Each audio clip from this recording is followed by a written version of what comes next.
போது அவங்க சொல்லியிருக்காரு, இந்த கதையை விஜயகாந்த் வைத்து சொன்னால்தான் எடுபடும், வேற யாரை வச்சு சொன்னாலும் எடுபடாங்கிற ஒரே காரணத்துக்காக தான் நான் அவரே வச்சு எடுத்தேன்.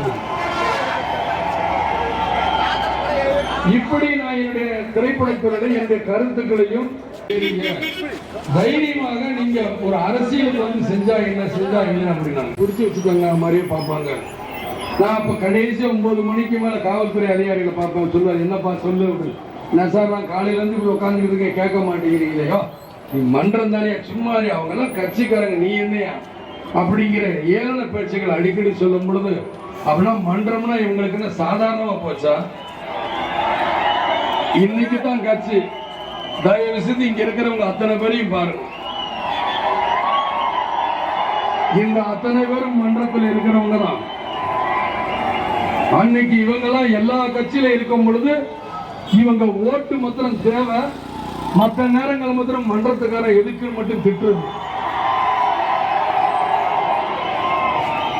இதையெல்லாம் நினைச்சா வேதனைப்பட. நீங்க ஒவ்வொரு தேர்தலையும் பாருங்க, என்னுடைய அறிக்கை என்ன இருக்கும், உங்களுக்கு இஷ்டப்பட்ட கட்சிகளுக்கு நீங்கள் உங்க ஓட்டை போட்டுக்கன்னு தான் நான் சொல்லுவேன். ஆனா இவங்க சீண்டி சீண்டி சீண்டி இப்படி சொல்லி சொல்லி நான் கடைசியில் பார்த்தா, ஏன்டா என் மக்களோட ரத்தத்தை உறிஞ்சுக்கிட்டு நீங்க எங்களே திட்டிக்கிட்டு இருக்கீங்க. தேர்தல்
கொஞ்சம்